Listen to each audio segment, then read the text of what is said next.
अब इस वीडियो में हम यूपी की जनगणना की बात कर लेते हैं।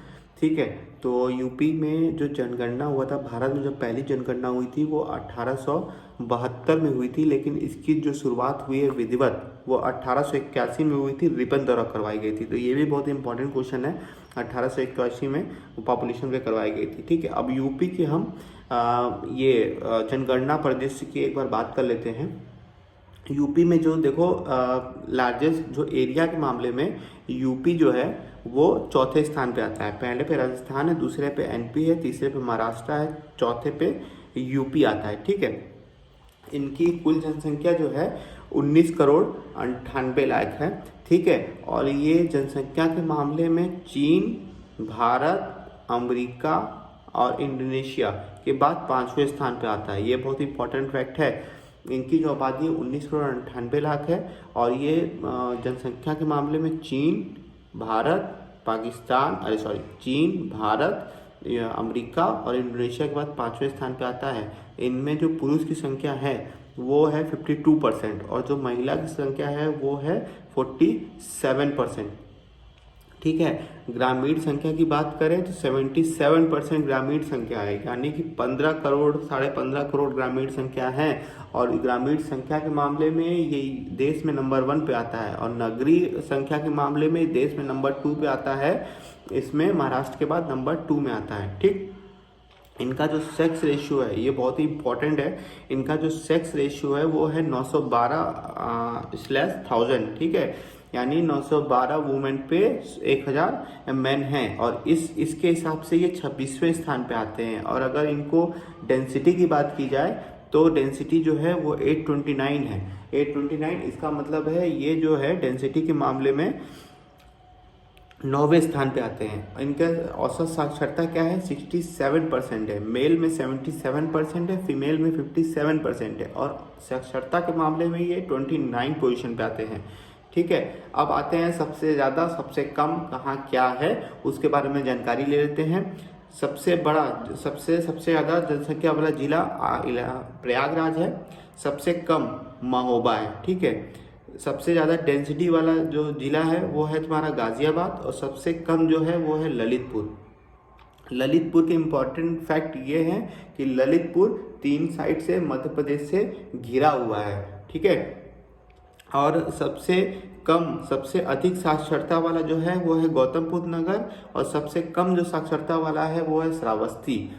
ठीक है, और रेशियो की बात करें, सेक्स रेशियो, तो सबसे ज़्यादा सेक्स रेशियो जौनपुर में है, और सबसे कम रेशियो जो है वो गौतम बुद्ध नगर में है। ठीक, अभी मैं बता चुका हूँ सबसे ज़्यादा जनसंख्या वाला प्रयागराज है, इलाहाबाद है, सबसे कम जो है महोबा है। सबसे डेंसिटी की बात करें तो सबसे ज़्यादा गाजियाबाद में है, और सबसे कम जो है तुम्हारा ललितपुर में है।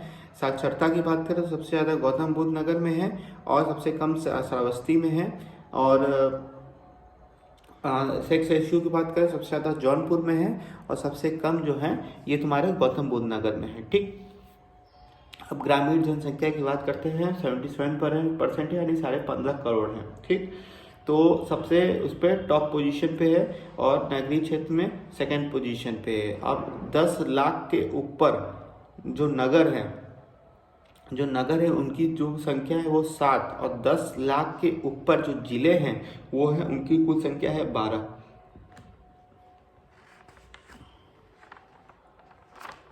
सबसे ज़्यादा ग्रामीण आबादी वाले क्षेत्र हैं प्रयागराज, और सबसे कम ग्रामीण आबादी वाले क्षेत्र हैं गौतम बुद्ध नगर। ठीक है, सबसे और सर्वाधिक और सबसे कम शहरी आबादी वाले, तो सबसे ज़्यादा जो है वो है गाजियाबाद जो शहर पे आबादी करते हैं, सबसे कम जो है वो है श्रावस्ती में। अब हम SC और ST एक्ट में आते हैं। यूपी जो है SC की जनसंख्या में नंबर 1 पोजीशन पे है। ठीक है, तो सबसे ज़्यादा जहाँ सर्वाधिक जहाँ मिलते हैं वो है सीतापुर। ठीक है, और सबसे कम जो मिलते हैं वो मिलते हैं बागपत में। जो SC जो शेड्यूल कास्ट का सबसे कम पॉपुलेशन है, वो सबसे कम जो है वो बागपत में है और सर्वाधिक जो है सीतापुर में है। और ये अगर हम परसेंटेज की बात करें कि जिले में कितने परसेंटेज हैं, तो सबसे जो ज़्यादा है वो कौशाम्बी और सबसे कम बागपत है। ठीक है, ST जो जनसंख्या है कुल मिला के 11,34,000 में है और सबसे जो अधिक है वो है सोनभद्र और सबसे कम जो है वो है बागपत, और यही जो है परसेंटेज रेशियो में भी है। ठीक है, तो सीतापुर सबसे ज़्यादा जनसंख्या के मामले में सीतापुर है, लेकिन परसेंटेज के मामले में आपका कौशाम्बी है और सबसे कम तो बागपत है। बागपत है हर चीज़ में, SC ST में सबसे कम बागपत है। ठीक है, सर्वाधिक मुस्लिम आबादी, अब जनगणना के हिसाब से देखें तो 2011 की जनगणना के हिसाब से देखें तो 20.3% जो थे वो माइनॉरिटीज़ थी। ठीक है, मुस्लिम जो थे 18.5% थे, 6.4% थे, ईसाई 0.1% थे, जैन 0.1% थे और 0.2% थे। ठीक है, और राज्य की कुल जनसंख्या में मुस्लिम ये हो गया, ये 2011 के हिसाब से बता रहा हूँ, अब वो 19.66 हो गए। तो पहले सबसे जो माइनॉरिटी में सबसे टॉप पे है वो है मुस्लिम, फिर सिख, फिर ईसाई है, फिर बौद्ध जैन है, फिर बौद्ध है। सर्वाधिक मुस्लिम आबादी वाला राज्य ये उत्तर प्रदेश है। सर्वाधिक मुस्लिम आबादी वाला राज्य देश का उत्तर प्रदेश है। ठीक है, सर्वाधिक मुस्लिम प्रतिशत वाला जिला रामपुर है। सबसे कम मुस्लिम आबादी वाला जिला ललितपुर है, याद रखिएगा। सबसे कम मुस्लिम आबादी वाला जिला ललितपुर है, सबसे ज़्यादा जो है वो रामपुर है। ठीक, ये चीज़ें याद रखिएगा। जनगणना के हिसाब से सेक्स रेशियो 912 है और इसमें से कुछ क्वेश्चन है कि जनगणना 2000 के बाद में राज्य में 10 लाख की नगरों की संख्या 7 है। जिले जो है सबसे कम जनसंख्या वाला जिले सबसे कम जनसंख्या वाला जिला जो है वो महोबा है। सबसे बड़ा जिला लखीमपुर खीरी है और सबसे छोटा जिला हापुड़ है। जनसंख्या सर्वाधिक साक्षरता वाला जिला, सर्वाधिक साक्षरता वाला जिला दैट इज गौतम बुद्ध नगर। कौन जनसंख्या सबसे ये बहुत इंपॉर्टेंट था 2011 के सेंसस में। यूपी में ये SC ST पॉपुलेशन डेंसिटी, मुस्लिम माइनॉरिटीज़, ये बहुत ही इंपॉर्टेंट टॉपिक्स थे यूपी से रिलेटेड, तो इसमें से भी एक क्वेश्चन आना तय है। Thank you. अब हम स्टार्ट करते हैं यूपी की कला, संगीत, नृत्य, उत्सव, मेले, पर्व और बोलियों के बारे में। ठीक है, तो पहले तो एक मेन इम्पॉर्टेंट है कि मंदिर निर्माण काल का विकास हुआ गुप्त काल में, ये याद रखिएगा।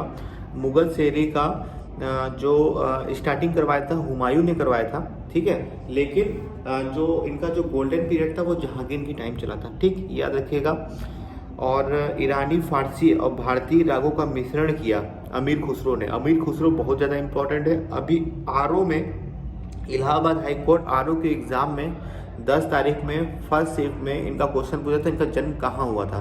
पटियाली, पटारी, ऐसे ही 4 ऑप्शन दिया था, तो पटियाली में हुआ था, कासगंज में। ठीक है, कव्वाली, तराना, कौल कलवाना आदि शैलियों की खोज अमीर खुसरो ने की है। तबला व सितार का आविष्कार अमीर खुसरो ने किया है। मंदिरों में संगीतबद्ध अर्चना पद्धति की शुरुआत वल्लभाचार्य ने की है। ठीक है, अब स्वामी हरिदास जी बहुत फेमस थे क्योंकि इनके जो शिष्य थे, स्वामी हरिदास जी रहते थे निधिवन में, निधिवन वृंदावन में। ठीक है, उनका जन्म हुआ था अलीगढ़ में। ध्रुपद धमार राग का प्रवर्तन किया इन्होंने किया था, स्वामी हरिदास ने। और कृष्ण भक्ति स्वामी हरिदास प्रसिद्ध है ध्रुपद गायन के लिए। ठीक है, तानसेन, बेजू, गोपाल आदि जितने भी फेमस थे ये इन्हीं के शिष्य थे स्वामी हरिदास के लिए। तो स्वामी हरिदास का ये इंपॉर्टेंट पॉइंट है। ठीक, स्वामी हरिदास को ध्यान रखिएगा। संगीत की दृष्टि से लखनऊ घराने का स्वर्ण काल जो है वाजिद अली शाह के टाइम कहा जाता है। आधुनिक शास्त्रीय गायन का पिता माना जाता है फयाज खान को, और संगीत के सुर की उपाधि भी फयाज खान को दी गई है। ठीक है। लखनऊ के मियाँ गुलाम नबी जो सौरी थे, लखनऊ के मियाँ गुलाम नबी सौरी ने प्रवर्तन किया टंपा शैली का। टंपा शैली इंपॉर्टेंट है, ठीक है। चलिए ये हो गया। अब आते हैं इम्पॉर्टेंट संगीत लोकगीत की बात करते हैं, ठीक है। तो जो बिरहा होता है ये पूर्वांचल क्षेत्र में फेमस है पूरे प्रदेश में, और विशेषता पूर्वांचल क्षेत्र में जो बिरहा होता है। कजरी जो होता है ये मिर्जापुर वाराणसी होता है, ठीक है, और पूर्वांचल क्षेत्र का ये होता है।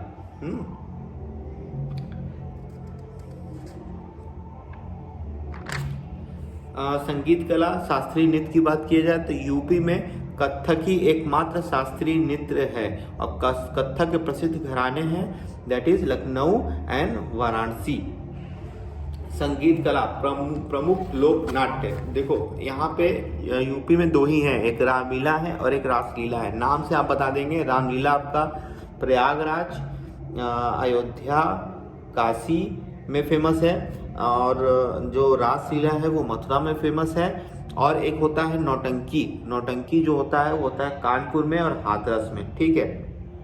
अब हम लोग आते हैं प्रमुख मेले की तरफ बात करते हैं, ठीक है। प्रमुख मेले की तरफ बात करते हैं तो इसमें देखो महाकुंभ मेला लगता है प्रयागराज में, कुंभ मेला लगता है प्रयागराज में, माघ मेला लगता है प्रयागराज में, ददरी मेला लगता है बलिया में, सरधना मेला लगता है मेरठ में, नौचंदी मेला लगता है मेरठ में, सिकरी मेला लगता है मोदी नगर में, और गढ़ गंगा मेला लगता है गढ़ मुक्तेश्वर में, कसबंद मेला हमीरपुर में, कंस मेला लगता है मथुरा में, हरिदास जयंती मनाई जाती है वृंदावन में। स्वामी हरिदास वृंदावन में रहते ही थे, वो निधिवन वृंदावन में रहते थे, इसलिए हरिदास जयंती मेला वहीं पे लगता है, ठीक है। सैयद सलार